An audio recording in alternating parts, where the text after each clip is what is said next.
दिख नहीं रहा। Thank you so much for them, and thank you so much for that sir and this topic. Good morning, everyone. So my name is Kunal and I'm here to deliver my lecture on the topic of need of people. आवाज आ रही है आपको? मेरी आवाज clear है? तो our topic is need of legal requirement in entrepreneurship. So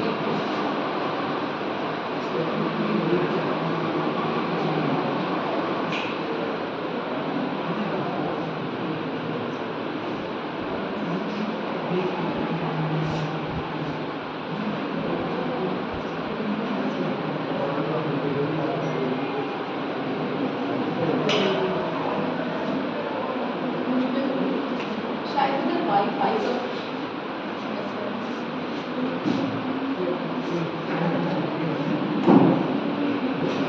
So basically this is our topic. मुझे लग रहा है यहाँ पे वाईफाई की कुछ नीड ऑफ लीगल रिक्वायरमेंट की बात क्यों आ रही है? या आज के टाइम में ये वर्ड इतना ज़्यादा हमारी सोसाइटी में मीडिया में क्यों सबसे ज़्यादा छाया हुआ है? सो बेसिक एंटरप्रेन्योरशिप होता क्या है? एंटरप्रेन्योरशिप इस तरह का बिजनेस स्ट्रक्चर होता है जिसकी मार्केट में ऑलरेडी एग्जिस्टेंस नहीं है। तो इस तरह का बिजनेस स्ट्रक्चर और इसको सबसे ज़्यादा प्रेवलेंस इसलिए मिल रहा है क्योंकि जब भी ये मार्केट में आता है तो ये एक नया तरह का एरिया खोलता है आपके एम्प्लॉयमेंट को लेके, क्रिएटिविटी को लेके और ऑल दिस। स्टीवेंसन ने इसके बारे में कहा था कि एंटरप्रेन्योरशिप को जो भी परस्यू करते हैं वो सबसे बड़ा काम जो करते हैं वो ये होता है कि जो भी रिसोर्सेज हमारे पास अवेलेबल हैं उसके बियॉन्ड जाके चीज़ों को क्रिएट करना या उससे डिफरेंट जो मार्केट में अवेलेबल है उससे डिफरेंट किसी भी तरह का एम्प्लॉयमेंट या बिजनेस स्ट्रक्चर को खड़ा करना, उसे मैनेज करना और फिर उसको ग्रोइंग एज पर लेके जाना।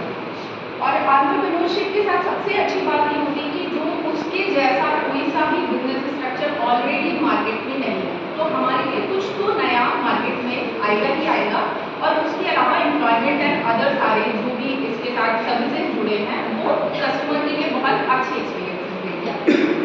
राइट, सो अब यहाँ पे सबसे पहला क्वेश्चन ये खड़ा होता है कि बिजनेस और एंटरप्रेन्योरशिप में डिफरेंस। सो बिजनेस और एंटरप्रेन्योरशिप में डिफरेंस जो सबसे बड़ा डिफरेंस है वो ये है कि बिजनेस जो होता है वो स्टेबल एज पे रखना होता है कि आपको अपने बिजनेस को स्टेबल रखना है, किसी भी तरह का इस तरह का उठा पटक नहीं हो जिससे आपका प्रॉफिट लॉस में कन्वर्ट हो जाए और एक लंबे टाइम तक आप मार्केट में सस्टेन करें। लेकिन एंटरप्रेन्योरशिप के साथ जो सबसे बड़ी कैरेक्टरिस्टिक्स जुड़ी होती है दैट इज कि आप रिस्क टेकिंग कितनी है, आपके आसपास जो भी रिसोर्स हैं आप उसमें कितना बेहतर सोच पा रहे हैं और आपने कितनी कैपेबिलिटी है कि आप आगे आके किसी भी तरह का जो ऑलरेडी गवर्नमेंट प्रेटेंड किया जा रहा है कि इस तरह की समस्या है तो उन समस्याओं से कितना बेहतर आप कर सकते हैं।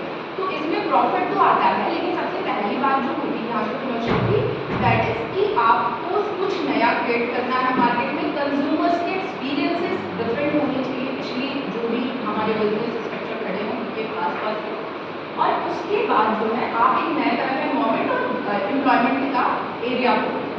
राइट, फिर अब आता है कि नीड ऑफ लीगल रिक्वायरमेंट की बात जब भी हम करते हैं तो हम सबसे पहले ये आइडेंटिफाई करते हैं कि एंटरप्रेन्योरशिप शुरू कहाँ से। So it is a seed of person mind कि आप सबसे पहले आइडिएशन करते हैं कि किस तरह का मार्केट में सर्विसेज और गुड्स अवेलेबल नहीं है, अगर उन पर काम किया जाएगा तो एम्प्लॉयमेंट रेट कैसे बढ़ेगी, किस तरह से कंज्यूमर के फीडबैक बेहतर होंगे और किस तरह के डिफरेंट टाइप की यूनिक सर्विसेज आप लेकर आ सकते हैं। फिर उसके बाद आप मार्केट एनालिसिस करते हैं, फिजिबिलिटी एनालिसिस कहते हैं इसे, जो बेसिकली पीआर के लेवल होता है। PR is a public relationship कि आप ये समझने की कोशिश करते हैं कि आप जिस तरह के मार्केट को बनाने की कोशिश कर रहे हैं वहाँ पर किस तरह का प्रोडक्ट्स या गुड्स या सर्विसेज लॉन्च किया जाए जो बेहतर आपको ग्रोथ दे, डिफरेंट हो, यूनिक हो और उससे एक नया डायरेक्शन या डायमेंशन हो। इसके बाद आप जो फिजिबिलिटी एनालिसिस से थोड़ा सा आगे बढ़ते हैं आपको एक डेटा कलेक्शन मिलता है कि नहीं आपने डेटा कलेक्शन कर लिया, किस तरह की चीज़ें बेहतर हो सकती हैं, किस तरह की चीज़ों में प्रॉफिट हो सकता है। तो उसके बाद आप आते हैं बिजनेस प्लान। बिजनेस प्लानिंग ये शो करता है कि अब आप अपने बिजनेस को एग्जीक्यूट करके मार्केट में अपनी सर्विसेज लॉन्च करेंगे।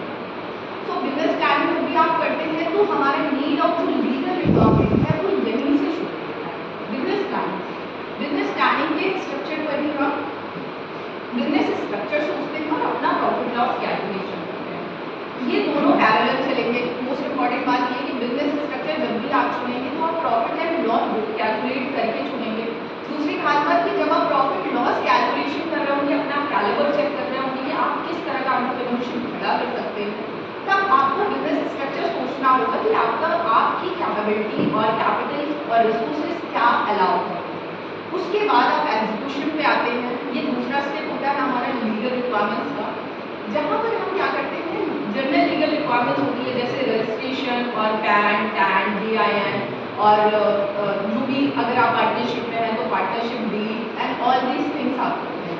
सेकेंड लेवल पे हमारा आता है स्पेशल लीगल रिक्वायरमेंट्स वो होते हैं जो आपके स्पेसिफिक बिजनेस से जुड़े होते हैं, जो ये बताते हैं कि आप किस तरह के स्पेशल मेजर्स को आपको फॉलो करना होगा मार्केट में आने के लिए और किस तरह का एंटरप्रेन्योरशिप आपको खड़ा करना है। राइट।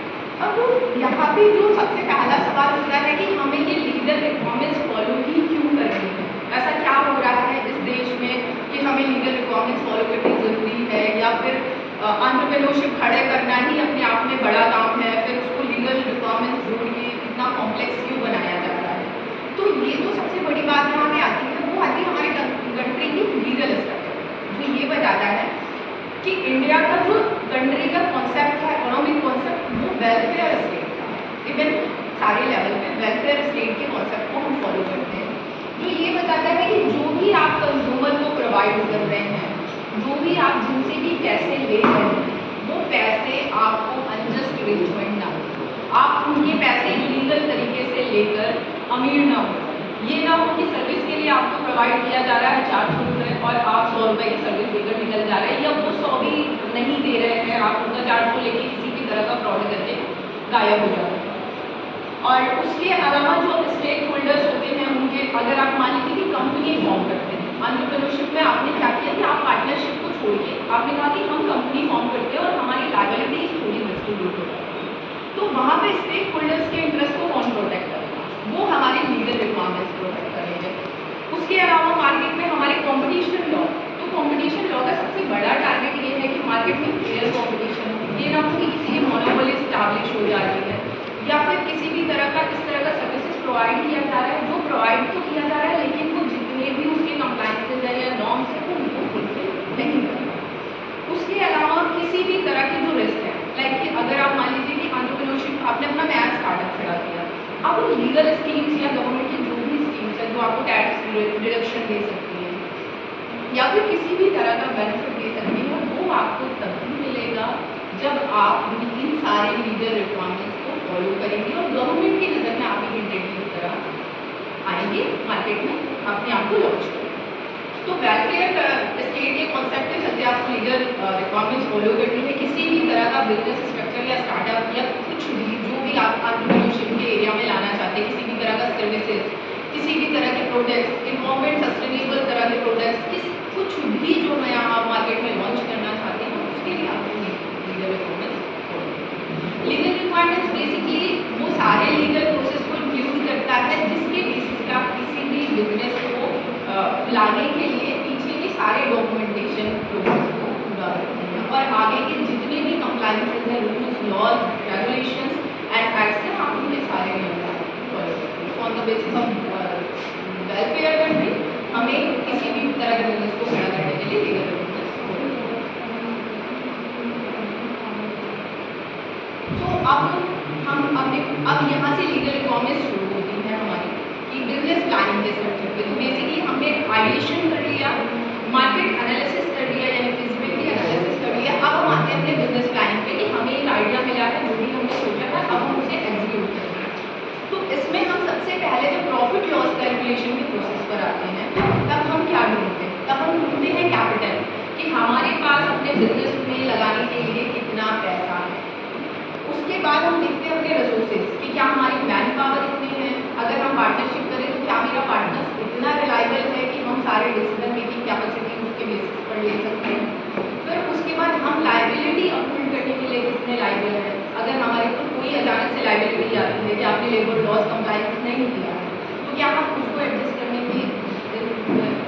स्टेज पर है। और उसके बाद आती है फॉर्मेलिटीज़ की प्रॉफिट लॉस में हम कितनी फॉर्मेलिटीज़ अपने आगे बिजनेस को लाने के लिए फॉर्मेलिटीज़ करके जैसे कि जितने भी रजिस्ट्रेशन होंगे उसकी कुछ फीस होगी, चाहे वो जीएसटी हो, पैन हो, टैन हो, तो क्या हम कितनी लायबिलिटीज़ फॉलो कर पाएंगे, क्या अगर किसी भी तरह का वॉयलेशन होता है तो हम उसको क्या कहते हैं भरपाई कर पाएंगे। फिर आता है कि सेलेक्टिंग द ऑप्टिमल बिजनेस। इन सारे कैलकुलेशंस को जब हम करते हैं तब हम डिसाइड करते हैं कि हम किस तरह का बिजनेस स्ट्रक्चर लॉन्च करें। सो हमारे पास ज़्यादातर जो बिजनेस स्ट्रक्चर है जिसमें इन सबके सब कैटेगरीज भी हैं, लेकिन मेजर कैटेगरी में आता है सोल प्रोप्राइटरशिप, पार्टनरशिप। पार्टनरशिप का दूसरा फॉर्म है एलएलपी यानी लिमिटेड लायबिलिटी पार्टनरशिप, और उसके बाद आता है प्राइवेट लिमिटेड कंपनीज। सो ज़्यादातर एंटरप्रेन्योर या तो क्या कहते हैं सोल प्रोप्राइटरशिप करते हैं अगर उनका बिजनेस छोटा है तो, लाइक आपको सैलून की चेन बनानी है या फिर होटल मैनेजमेंट का कोई होटल का कोई चेन बनाना है, रेस्टोरेंट का कोई चेन बनाना है, तो वो सोल प्रोप्राइटरशिप है। सोल प्रोप्राइटरशिप अगर आपको लगता है कि ये सक्सेसफुल नहीं होगी, मैं अकेले की लायबिलिटी नहीं उठा सकता, मैं और लोगों में ये डिवाइड करना चाहता हूँ, तो फिर आप पार्टनरशिप लेवल पे आते हैं। पार्टनरशिप में भी अगर आपको लगता है कि लायबिलिटीज बहुत ज़्यादा बढ़ जाएंगी तब आप प्राइवेट कंपनी के स्ट्रक्चर। सो हम एक करके इसमें से सारे के प्रोज एंड कॉन्स जानेंगे और सबकी legal requirements. So sole proprietorship क्या होता है, इसके लिए किसी भी स्पेसिफिक लीगल रिक्वायरमेंट की जरूरत नहीं है। सबसे खास बात, आपको अपना बिजनेस खड़ा करना है, आपके पास आइडिया आया, आप अपना बिजनेस खड़ा करिए, आप ही के आधार, पैन और जो भी डॉक्यूमेंट हैं उनके बेसिस पे आप अपना बिजनेस चला सकते हैं।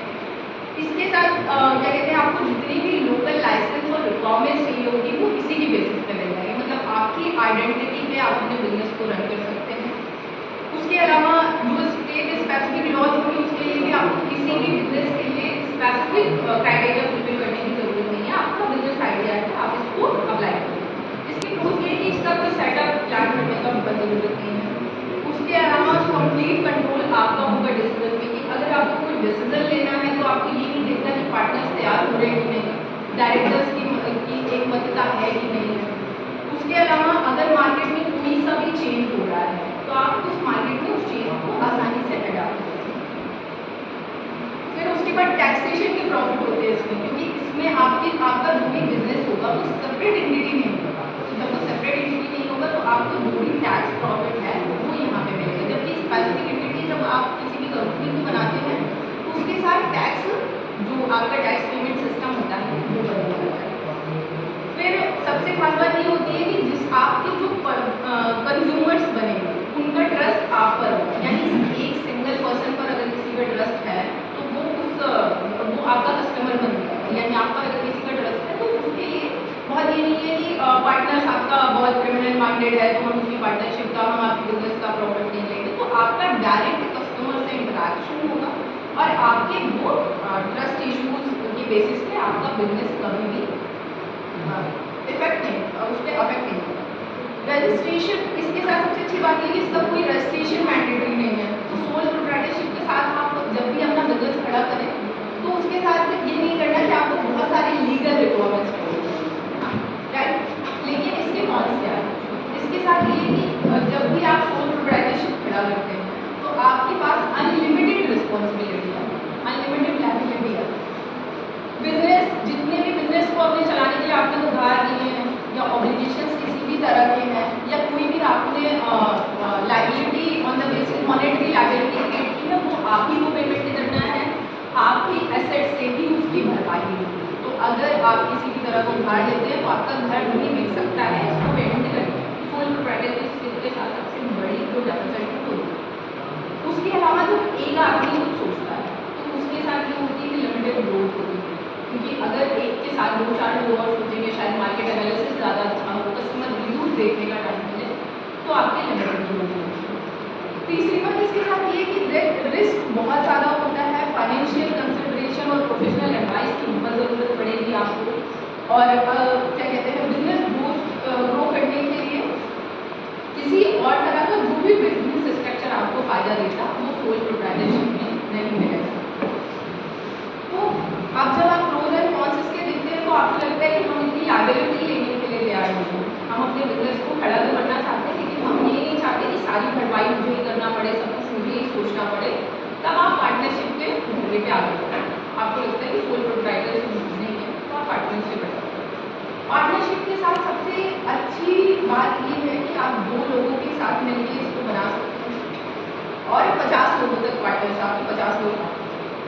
अगर आप चाहें तो रजिस्ट्रेशन करवाएं, अगर आप चाहें तो रजिस्ट्रेशन ना करवाएं। रजिस्ट्रेशन मैंडेटरी नहीं है, लेकिन एटलीस्ट पार्टनरशिप डीड आपके पास होनी चाहिए। पार्टनरशिप डीड के बेसिस पे आप अपने जो भी क्या कहते हैं कंप्लाइंसेस हैं एग्रीमेंट के, कि आपका शेयर, आपके प्रॉफिट, आपके लॉस किस तरह से डिवाइड होंगे, वो पार्टनरशिप डीड में मेंशन होना चाहिए। इसे पार्टनरशिप एग्रीमेंट कहते हैं। उसके बाद आता है कि पार्टनरशिप को जो है डिसोल्यूशन के लिए इसके बहुत फॉर्मल बिहेवियर नहीं करना होता है। डिसोल्यूशन ये कि अगर किसी भी पार्टनर की आपकी डेथ होती है या किसी भी तरह का विवाद होता है, तो आप पार्टनरशिप डीड के जो भी पहले टर्म्स एंड कंडीशंस आपने मेंशन किए हैं उसके बेसिस पे आप अपना पार्टनरशिप फॉर्म डिसॉल्व कर सकते हैं। सबसे खास बात ये होगी कि इसमें कैपिटल डिवाइड होता है कि आपको कितना पैसा लगाना है, कौन है इसका पार्टनर। 50% कोई लगा रहा है, कोई 30% लगा रहा है, तो आपके पास कैपिटल ज़्यादा होता है। और जब कैपिटल ज़्यादा होती है तो आपका बिजनेस ज़्यादा होता है। लेकिन इसके साथ भी बहुत सारे लीगल रिक्वायरमेंट तो कम है, लेकिन इसके साथ थोड़े नुकसान ये है कि डिसीजन मेकिंग में हमेशा ये होता है कि पार्टनर्स अगर एग्री नहीं कर रहे हैं तो पार्टनरशिप को चलाना बहुत मुश्किल है। अगर एक पार्टनर आपका एग्री नहीं है तो आप किसी भी तरह के आइडिया को एग्जीक्यूट नहीं कर सकते। दूसरी खास बात ये होती है टैक्सेशन के पर्सपेक्टिव से पार्टनरशिप में सोल प्रोप्राइटरशिप के कंपैरिजन में टैक्स ज़्यादा भरना पड़ेगा अलग अलग तरह का, क्योंकि पार्टनरशिप फर्म अगर रजिस्टर्ड होगी तो वो एक अलग एंटिटी हो जाएगी और आपको ज़्यादा पैसा टैक्स में देना पड़ेगा। एग्जैक्ट क्या होगा ये स्लैब और इनकम पे डिसाइड करेगा कि आपकी इनकम स्लैब। उसके बाद आता है कि अगर किसी भी तरह से पार्टनर के साथ एक्सीडेंट, किसी भी तरह की मिस हैपनिंग होती है, लाइक उसकी डेथ हो जाती है या वो इनकैपेबल हो जाता है ऑफिस अटेंड करने में, या कोई रिस्पॉन्सिबिलिटी आपने दे रखी है वो इंसॉल्वेंट हो जाता है, तो आपकी पार्टनरशिप डिसॉल्व हो जाएगी। तो इसके साथ दिक्कत ये होगी कि फिर आपको फिर से सोल प्रोप्राइटरशिप पे ही रिटर्न होना पड़ेगा, या फिर आप किसी आगे कंडीशन में मूव कर सकते हैं, लेकिन उस टाइम पे आपका एंटरप्रेन्योरशिप या जो भी आइडिया आपने डेवलप किया है वो। सबसे खास बात ये होती है कि इसकी लीगल आइडेंटिटी लेनी होती है, तो पार्टनर्स भी लायबल होंगे पैसे, उतने पैसे और लायबिलिटी को भरने के लिए पर्सनली जितना कि आपने अपने ऊपर लायबिलिटी ली हुई है। इसका मतलब ये है कि अगर पार्टनर्स के ऊपर लायबिलिटीज हैं और पार्टनरशिप डिसॉल्व हो गई है तो आपको अपने घर के पैसे से उसकी भरपाई करनी पड़ेगी, और अगर आप ऐसा नहीं करते हैं तो फिर आपको लीगल कॉन्सिक्वेंसेस फेस करना पड़ेगा। तो अब हमने देखा कि पार्टनर्स के बेसिस पे भी ज़्यादातर हम जहाँ पे बचने की कोशिश करते हैं वो होते हैं पैसे, कि हमारी लायबिलिटी कितनी ज़्यादा है। अगर लायबिलिटी हमें ज़्यादा होती है 50% ही सही मेरी लायबिलिटी है, लेकिन उस 50% में इतना बड़ा अमाउंट है कि हमारा घर ही बिक जाएगा, तो हम पार्टनरशिप से भी थोड़ा बचने की कोशिश करते हैं, क्योंकि ये पर्सनली हर पर्सन को लायबल बना है। तो सोल प्रोप्राइटरशिप एंड पार्टनरशिप दोनों आपको इंडिविजुअल लेवल पे लायबल बनाता है। तो अब हमें ये लगता है कि कुछ ऐसा जुगाड़ किया जाए कि पार्टनरशिप से भी हटते हैं और कुछ एक अलग एंटिटी बनाते हैं, तब हम मूव करते हैं कंपनी में, जो हमारी प्राइवेट कंपनी होगी। आप 1% कंपनी भी बना सकते हैं और प्राइवेट कंपनी भी बना सकते हैं।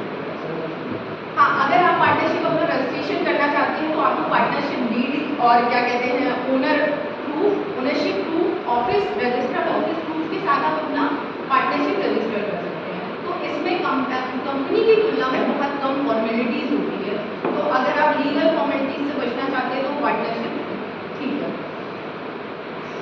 उसके बाद आता है प्राइवेट लिमिटेड कंपनी। इस लेवल पे आके लायबिलिटीज़ आपकी बहुत कम होती हैं, क्योंकि लायबिलिटी कंपनी की हो जाती है, लेकिन इसके बेसिस पे आपकी लीगल रिक्वायरमेंट्स हो जाती है। तो ज़्यादातर एंटरप्रेन्योरशिप आपको इसी के इर्द-गिर्द घूमता हुआ मिलेगा। क्यों? क्योंकि यहाँ पे लायबिलिटी कम है, मार्केट में रिस्क बहुत ज़्यादा आने की संभावना है। अगर आप कुछ भी नया लॉन्च कर रहे हैं तो आप ये वेरीफाई नहीं कर पाएंगे कि प्रॉफिट होगा या नहीं। तो आपके लिए ये है कि अगर आप रिस्क टेकिंग किसी भी तरह का बिहेवियर कर रहे हैं अपने एंटरप्रेन्योरशिप में, आपको लगता है कि आप नया कुछ लॉन्च कर रहे हैं, तो आप प्राइवेट लिमिटेड कंपनी की तरफ नहीं जा सकते, क्योंकि यहाँ पे लायबिलिटी आपकी कंपनी के कैपिटल और प्रॉपर्टी तक की सीमित है। जिसने भी कंपनी लॉ पढ़ा है उसे ये पता होगा कि कंपनी पर्सन से अलग एक लीगल एंटिटी होती है, ये प्रॉपर्टी होल्ड कर सकती है और इसकी अपनी सारी जिम्मेदारियाँ, मतलब आर्टिफिशियल पर्सन होती है, तो इसके लिए पर्सनली किसी भी पर्सन को लायबल होने की ज़रूरत नहीं है जो इनकॉर्पोरेट करता है। तो बेसिकली ज़्यादातर एंटरप्रेन्योरशिप इसी के आसपास है। अब इसकी लीगल रिक्वायरमेंट्स थोड़ी ज़्यादा है। इसमें सबसे पहले तो आपके मेंबर 2 से 200 तक हो सकते हैं, तो मिनिमम आपके 2 मेंबर होने चाहिए, 2 डायरेक्टर, 2 शेयर होल्डर, तो एटलीस्ट आपको 4 लोग चाहिए ही चाहिए कंपनी इनकॉर्पोरेट करने के लिए। उसके बाद डायरेक्टर का आइडेंटिफिकेशन नंबर चाहिए होगा, जो मिनिस्ट्री ऑफ कॉर्पोरेशन से मिलेगा। और जो हमारे 2 डायरेक्टर होंगे उसमें एक डायरेक्टर इंडियन मैंडेटरी है, एक आप फॉरेनर रख सकते हैं, लेकिन एटलीस्ट एक डायरेक्टर आपको इंडियन। उसके बाद आपका प्राइवेट लिमिटेड कंपनी का नेम आपको रजिस्टर करना होगा, जिसमें आपको लिखेंगे कि प्राइवेट लिमिटेड कंपनी है और किस तरह की सर्विस या किस तरह का प्रोडक्ट प्रोवाइड कर रही है। उसके बाद एक आपको परमानेंट रजिस्टर्ड ऑफिस होना चाहिए, जो रजिस्ट्रार के यहाँ मेंशन किया जाएगा कि अगर कंपनी से किसी को कांटेक्ट करना है, कंपनी के बारे में जानना है, तो किस जगह पर आना होगा। रजिस्टर्ड ऑफिस का मतलब ये नहीं है कि किसी भी तरह की खाली ज़मीन है, किसी भी तरह का खाली बिल्डिंग है, आपने उस प्रॉपर्टी को दिखा के रजिस्टर्ड ऑफिस का मतलब ये है कि वो ऑफिस हो, वहाँ पे कंपनी का काम किया जाता हो, वहाँ पे लोग एटलीस्ट बैठते हैं। उसके बाद डिजिटल सिग्नेचर आपको चाहिए होता है। डॉक्यूमेंट वेरिफिकेशन के लिए आपको आपका डिजिटल सिग्नेचर चाहिए कंपनी का। रेंट एग्रीमेंट चाहिए, अगर आप किसी भी रेंट की हुई बिल्डिंग में अपना ऑफिस बना रहे हो। और उसके अलावा एक बात की रेजिडेंशियल प्रूफ है या वो प्रूफ है, उसके लिए आपको बिजली का बिल जैसे कुछ डॉक्यूमेंट्स रजिस्ट्रार को सबमिट करने पड़ेंगे। सबसे महत्व ये होती है कि आपके आधार या आपके पैन पर कंपनी का कोई काम नहीं होगा, तो आपको कंपनी का पैन कार्ड, टैन कार्ड, जिस तरह की भी रिक्वायरमेंट है वो डॉक्यूमेंटेशन में करवाना ही होगा। या इस तरह की बहुत सारी लीगल फॉर्मेलिटीज हो जाती हैं, जैसे proof of identity, residential proof, sale deed, telephone, mobile, electricity और इस तरह के बिल, और प्रेमाइसेस कि आप रजिस्टर्ड ऑफिस कहाँ पे यूज़ कर रहे हैं। और उसके बाद आता है आपका मेमोरेंडम ऑफ एसोसिएशन। कंपनी का मेमोरेंडम ऑफ एसोसिएशन होना चाहिए, आर्टिकल्स ऑफ एसोसिएशन होना चाहिए, declaration of director and objection certificate यानी कि no objection certificate, share holding और प्रूफ ऑफ रजिस्टर्ड ऑफिस।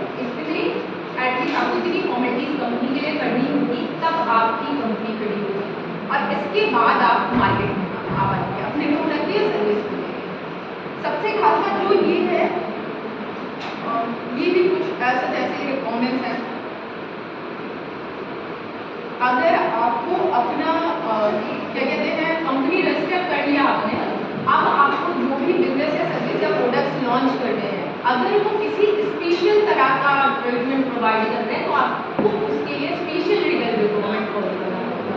उसके लिए आपको बिजनेस लाइसेंस चाहिए होगा। बिजनेस लाइसेंस में क्या हो सकता है कि ट्रेड लाइसेंस आपको म्युनिसिपल कॉर्पोरेशन से मिलेगा। इसमें जुरिस्डिक्शन डिफाइंड होगा कि आप किस जगह पर कितने एरिया में बिजनेस करना चाहते हैं। उसके अलावा आपको इंडस्ट्रियल लाइसेंस लेना पड़ सकता है। ये लेकिन डिपेंड करेगा आपके बिजनेस पर कि आपका किस तरह का बिजनेस है। मान लीजिए कि आप किसी इन्वायरमेंट से रिलेटेड प्रोडक्ट लॉन्च कर रहे हैं, तो आपको इन्वायरमेंटल अथॉरिटी के प्रोडक्ट्स का बोर्ड सर्टिफिकेट चाहिए होंगे। उसके अलावा आपको ट्रेडमार्क चाहिए। ट्रेडमार्क आप अगर इंटेलेक्चुअल प्रॉपर्टी राइट से रिलेटेड अगर आप कोई सा भी काम कर रहे हैं, तो आपको कॉपीराइट और पेटेंट भी करवाना पड़ेगा। ट्रेडमार्क इसलिए होता है बेसिकली कि आप मार्केट में अपने जो बिजनेस है उसको डिफरेंशिएट करवाएं अदर बिजनेस से, और उसको रजिस्टर करवा के ये मतलब कंज्यूमर को सेटिस्फाइड करवाएं कि ये मेरा पर्सनल है, इसको मैंने कहीं से चुरा है। पेटेंट और कॉपीराइट आईपीआर के लिए होता है कि आप कुछ क्रिएटिविटी जनरेट कर रहे हैं, जिसको आपको डर है कि वो मार्केट से गायब हो सकता है, तो आप वहाँ पर आईपीआर रजिस्ट्रेशन आपको करवाना पड़ेगा। अगर आप अपने बिजनेस को ऑनलाइन लाना चाहते हैं, तो डोमेन नेम भी आपको रजिस्टर करवाना पड़ेगा। उसके अलावा बिजनेस लाइसेंस आपने लिया लीगल, फिर आता है टैक्सेशन। ये सबसे बड़ा लीगल रिक्वायरमेंट है आपके बिजनेस के खड़ा होने के बाद। अब आपका बिजनेस, आपने आइडिया जनरेट किया, आपने अपना एक बिजनेस स्ट्रक्चर सेलेक्ट किया कि आप सोल प्रोप्राइटरशिप बनाएंगे, पार्टनरशिप बनाएंगे या फिर कंपनी बनाएंगे। आपने उसकी पूरी लीगल फॉर्मेलिटीज पूरी की, आपका बिजनेस चल चुका है, क्लाइंट्स भी आ रहे हैं, आपको पैसे मिल रहे हैं। अब यहाँ से शुरू होता है आपका टैक्स प्रोसेस। इतनी गवर्नमेंट आपको अगर मार्केट में आने के लिए स्पेस दे रही है, तो वो आपसे इस चीज़ के लिए पैसे देंगे। तो टैक्सेशन आता है। टैक्सेशन सारी आइडेंटिटीज में अलग है। सोल प्रोप्राइटरशिप में ये पर्सन की इनकम के हिसाब से माना जाएगा।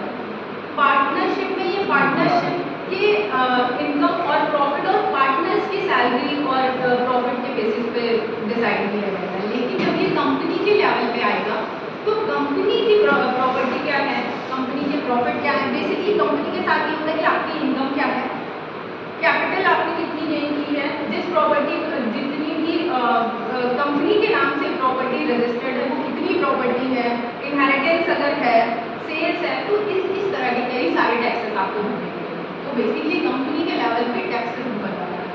लेकिन कंपनी का प्रॉफिट ये है कि लायबिलिटीज आपकी बहुत कम है, यानी कि अगर आपकी पेड अप कैपिटल मिनिमम अभी 1 लाख है, उसके अलावा आपकी जो भी प्रॉपर्टी है, कंपनी की जितनी भी प्रॉपर्टी है उसी पर लायबिलिटी है, आपके घर से कभी आपको पैसा भरने की जरूरत नहीं होती।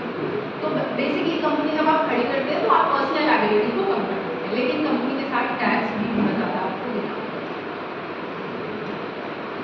उसके बाद आता है कि दूसरी लीगल रिक्वायरमेंट, अब हम टैक्स भी भर रहे हैं, गवर्नमेंट से हमारा बिजनेस भी चल रहा है, गवर्नमेंट को टैक्स भी भर रहा है, बिजनेस भी चल रहा है, अच्छा खासा बिजनेस हो रहा है, लेकिन हमारा जो काम है वो कुछ ऐसा है कि अगर किसी भी तरह का एक्सीडेंट हुआ तो पूरा का पूरा बिजनेस डूब जाएगा, या किसी भी तरह का एक्सीडेंट होगा तो उसकी भरपाई कैसे करके हम रिकवरी कर पाएंगे, इसके लिए हम इंश्योरेंस पॉलिसी सेलेक्ट, उसकी भी लीगल रिक्वायरमेंट्स और फॉर्मेट होती है। तो जब भी आप इंश्योरेंस पॉलिसी सेलेक्ट करेंगे तो आप उसकी जो लीगल रिक्वायरमेंट्स है उसको फुलफिल करेंगे। उसके बाद अब आपकी कंपनी या बिजनेस इतना बड़ा है, मान लीजिए कि आपने फैक्ट्री डाला, किसी भी तरह की मैन्युफैक्चरिंग यूनिट डाली, तो आपने वहाँ पे लेबर हायर किया, अब लेबर जो एक संख्या से ज़्यादा हो जाएंगे तब आपके ऊपर लेबर लॉज भी अप्लाई।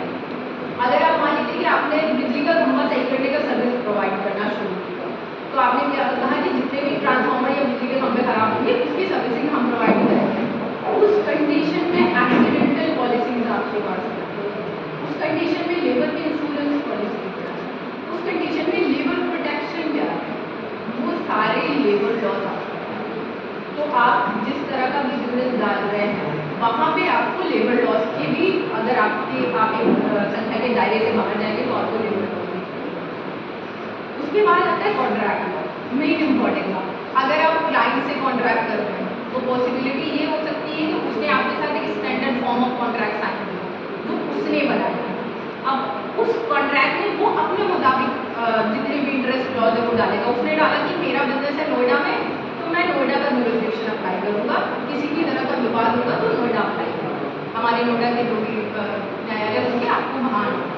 और जो सर्विस प्रोवाइडर है वो बैठा हुआ है जम्मू कश्मीर में, अब जम्मू कश्मीर से वो जब बार बार नोएडा आएगा हियरिंग पर तो उसका बिजनेस किस तरह का चलेगा, और सोचिए ऐसे 10-15 केसेस हर महीने 2 महीने को उसको अपनी हियरिंग अटेंड करने यहाँ आता है। तो मोस्ट इंपॉर्टेंट बात है कि जब भी आप कोई कॉन्ट्रैक्ट साइन कर रहे हैं क्लाइंट के साथ या किसी के भी साथ, तो आपको कॉन्ट्रैक्ट लॉस पता होना चाहिए, एटलीस्ट इतने पता होने चाहिए कि आपको बेनिफिट आप कहाँ से उठा सकें, कि आप अपना जुरिस्डिक्शन डिसाइड कर सकें कि हम पहले ऐसा भी मान लीजिए कि आपकी जो बिजनेस डील है वो 25 करोड़ 30 करोड़ के ऊपर जा रही है, अब आप अपना बिजनेस लॉस देख रहे हैं कि अगर मैंने ये डील नहीं की तो संभावना है कि मेरा 25 करोड़ के आसपास का प्रॉफिट चला जाएगा, लेकिन अगर मैं करता हूँ तो महीने साल में मुझे 1-2 बार हियरिंग पे आना होगा जो कि बहुत कम समय है, तो एटलीस्ट आप प्रॉफिट लॉस कैलकुलेशन कर सकते हैं। उसके बाद आप ये भी कर सकते हैं कि अगर आपको कॉन्ट्रैक्ट का आइडिया है तो आप उसे ये कह सकते हैं कि आर्बिट्रेशन में पहले जाएगा मुकदमा,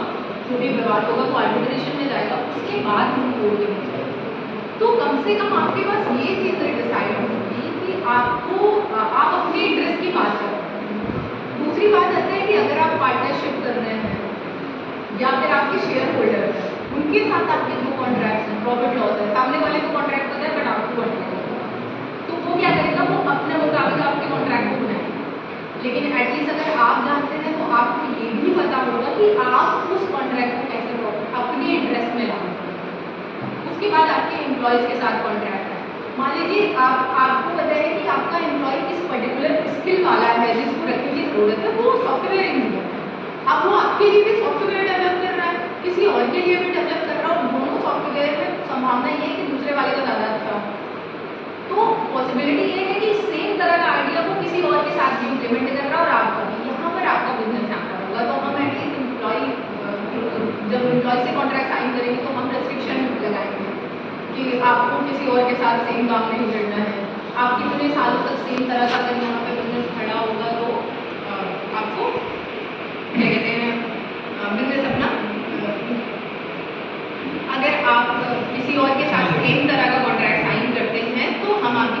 डेज ऑफ कॉन्ट्रैक्ट माना जाएगा और उसके बाद आप उससे कंपनसेट करेंगे, राइट। फिर उसके बाद बहुत सारे यूजर एग्रीमेंट्स होते हैं कि आप मेरी सर्विसेज अगर यूज आपने डीएलसी बहुत सारे प्लेटफॉर्म पे देखा होगा कि टर्म्स एंड कंडीशन अप्लाई, तो टर्म्स एंड कंडीशन जो बहुत छोटे छोटे पॉइंट्स में लिखे होते हैं, अगर आप उसको कभी खोल के पढ़ेंगे तो हो सकता है बहुत सारे आपके इंटरेस्ट के अगेंस्ट पॉलिसी में उस अगेंस्ट पॉइंट को बुलाने के लिए आप टर्म्स एंड कंडीशन। उसके बाद डिस्प्यूट सेटलमेंट होता है कि अगर किसी भी तरह का डिस्प्यूट होता है तो आप कहाँ किस तरह के आर्बिट्रेशन को प्रायोरिटी देंगे, कोर्ट को प्रायोरिटी देंगे। फिर डेटा सिक्योरिटी की बात आती है, आज के टाइम में सबसे बड़ा पॉइंट है डेटा सिक्योरिटी। डेटा सिक्योरिटी का इशू ये है कि आप अपने क्लाइंट का डेटा, एम्प्लॉय का डेटा और अपने आप से जुड़े हुए अदर पार्टीज का डेटा सिक्योर्ड रखें। उसके बाद कुछ स्पेशल सर्टिफिकेट्स आपको चाहिए होते हैं, लाइक एनवायरमेंट के सर्टिफिकेट, अगर आप एनवायरमेंट से रिलेटेड किसी भी तरह का प्रोडक्ट लॉन्च कर रहे हैं, अगर आप किसी भी तरह का फूड सर्विसेज प्रोवाइड कर रहे हैं तो आपको FSSAI का सर्टिफिकेट या एक सर्टिफिकेट होता है हलाल सर्टिफिकेट कि वो शरीयत लॉ के अगेंस्ट आप इस प्रोडक्ट में कुछ भी यूज नहीं कर रहे हैं।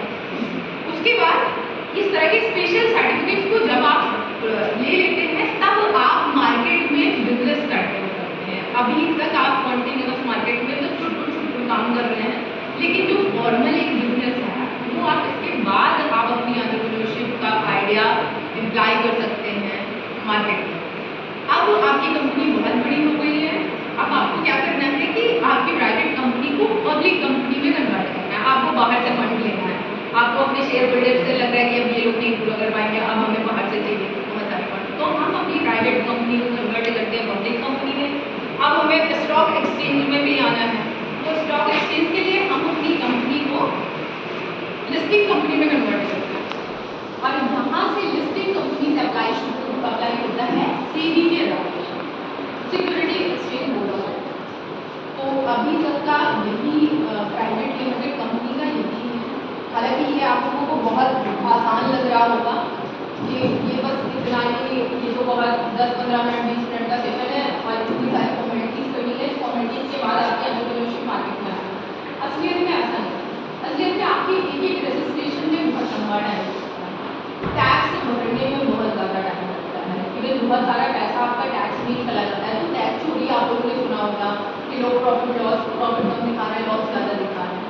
इस तरह के बहुत सारे, जब भी आप इस पर ये डाल के सर्च करेंगे कि जो एंटरप्रेन्योरशिप में किसी को भी प्रॉब्लम फेस करनी होगी, तो ऐसी बहुत सारी प्रॉब्लम होगी जिसमें टाइम होगा, टैक्स होगा, अवेयरनेस की बहुत ज़्यादा कमी है। तो लीगल अवेयरनेस की दिक्कत होती है तो लॉस में चले, जैसा कि मैंने भी कहा कि कॉन्ट्रैक्ट में आपको पता ही नहीं कि जुरिस्डिक्शन क्लाइंट कहाँ का अप्लाई कर रहा है, आपने फटाक से बस कॉन्ट्रैक्ट साइन किया कि 25 करोड़ का होगा और फिर विवाद हुआ और जम्मू कश्मीर वाले को मिटा आना पड़ता है और महीने में 2-3 बार को आना पड़ता है।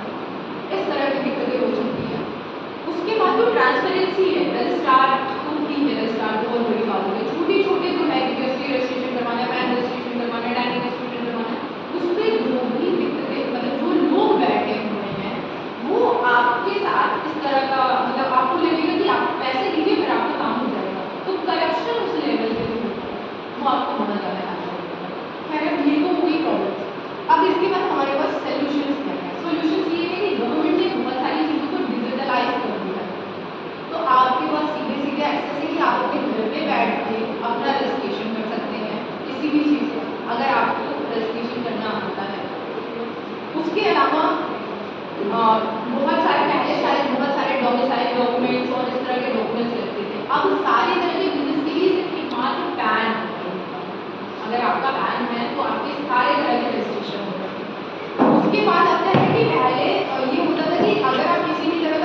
ईएमआई का पेमेंट करना है तो वो आपको पूरा होल्ड डाउन करने का मौका देता है।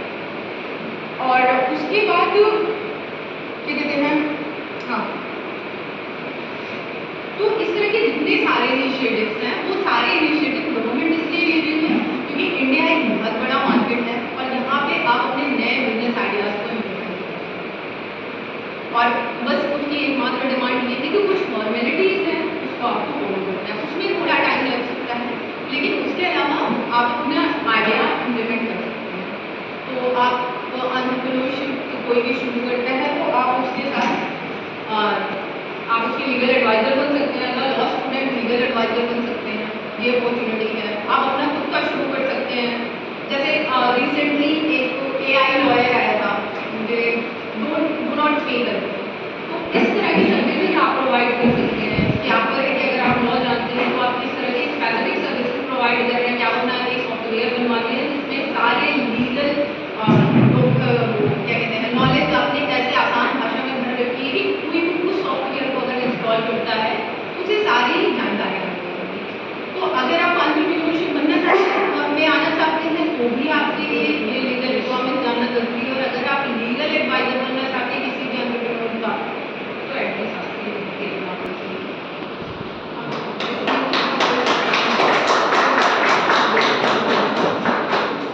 On behalf of ANS College of Law, I extend my heartfelt thanks to ma'am for giving us this valuable session. I request Siddhi Khanna ma'am to please honor the guest with a memento and a letter of appreciation. Yeah. मैं ये repeat कर लेती हूँ।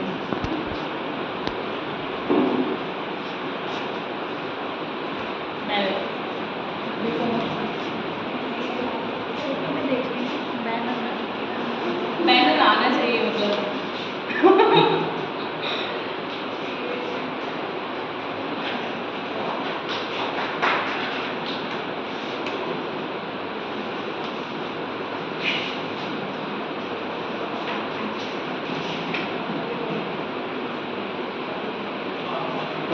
One second.